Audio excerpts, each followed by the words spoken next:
కోరకుంటే అంతా నీది, ఈ జగమంతా నీది, అదే నీ నిధి నీలో ఉన్నది, నీ సన్నిధి నీ పెన్నిది. అందుకే ఓ మానవ ఏమీ కోరకు, ఉన్నదంతా నీ కొరకు, నీ కొరకు, మీ కొరకు. ఎప్పుడైతే మానవుడు కోరుతాడో బలహీనవుతాడు, అసమర్థుడైతాడు, అల్పుడైతాడు. అందుకే అల్పత్వం, క్షణికత్వం, మానవత్వం సమాప్తం. నీలోని తత్వాన్ని దైవత్వంగా, మానవత్వంగా, భక్తితత్వంగా, పరమాత్వంగా, యేసుతత్వంగా ఎప్పుడైతే స్వీకరిస్తారో వారే మీరు ఒక దివ్య జ్యోతులుగా ఎలుగుతారు. యేసు లాంటి కీర్తిని పొందుతారు. నిజమైన యేసు బిడ్డగా మీరు కీర్తి ప్రతిష్టలు పొందుతారు. అంతటి శక్తి సంపదలు నిక్షిప్తమై ఉన్నటువంటి మంచి మనసులో ఇలాంటి భావాలు, ఇలాంటి సందర్భాలు, సన్నివేశాలు సదా మీలో నిక్షిప్తమై ఉంటే మీరు సదా యేసుక్రీస్తు లాంటి శక్తివంతులు, భక్తివంతులు, సహృదయులు, ప్రపంచ కీర్తి ప్రతిష్టలు పొందేటువంటి తత్వం మీలో నిక్షిప్తమై ఉంటుంది. అంతటి సహనాన్ని, అంతటి ప్రేమను, అంతటి శాంతిని, అంతటి భక్తిని, అంత దైవ తత్వాన్ని అలవర్చుకునే శక్తి ఉంది. ఆ శక్తికి మూలం మనసు. అందుకే మనసే యశస్సు, ఉషస్సు, నిరంతర తేజస్సు మనసు.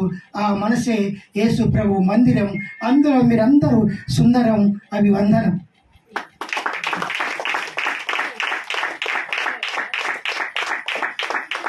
ఈ క్షణం నుండి మీలో ఎప్పుడైతే నాకు ఈ వస్తువు కావాలి, ఆ పదార్థము కావాలి, ఈ కోరిక నెరవేరాలి, ఎప్పుడైతే మీలో ఈ ఆశలు ప్రేరేపించబడతాయో, ఈ ఆశలు మీలో కలుగుతాయో అప్పుడే మీరు బలహీనులు అవుతారు.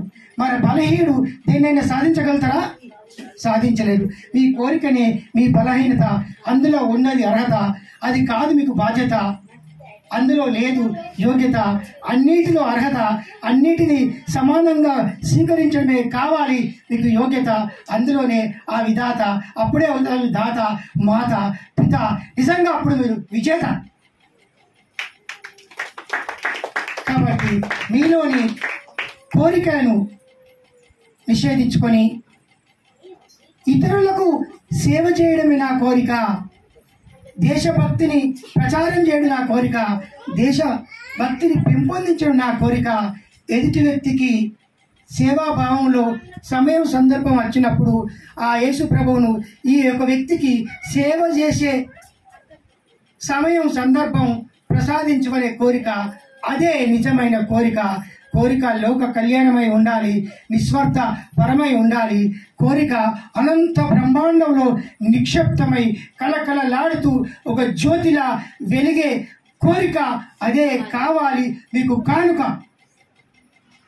మరి అలాంటి లోక కన్యాలకు సంబంధించినటువంటి కోరికలే మీలో ఉండాలి. స్వార్థము, మనలో ఉన్నటువంటి ఆశలను నెరవేర్చుకున్నటువంటి తపన, సాటి మనిషిపై కళ్ళమంట కలిగి ఉన్నటువంటి స్వభావం సమాజంలో మీకు ఎలాంటి కీర్తి ప్రతిష్టలు తీసుకురావు. ఉదాహరణకు మీరు మీ నాన్నగారి పేరు, మీ తాతగారి పేరు, లాస్ట్ కిందికో మీదికో మీ ముత్తాత పేరు చెప్పగలుగుతారు అనుకోండి.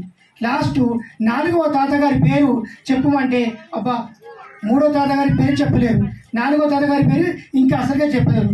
ఎందుకు చెప్పలేరు? ఆయన పేరును జ్ఞాపకం ఉంచే పేరుకి వచ్చే పనులు చేయలే. అవునా కదా? అంటే ఒక ఇప్పుడు అంబేద్కర్ అనగానే ప్రతి ఒక్కరు తెలుస్తుంది. అంటే ఒక సమాజానికి ఉపయోగపడేటువంటి పనులు చేస్తే, ఒక మంచి మనకి సహకరించే అటువంటి దృక్పథం మనలో కలిగితే, మంచి మానవత్వంగా ప్రదర్శించి నీతి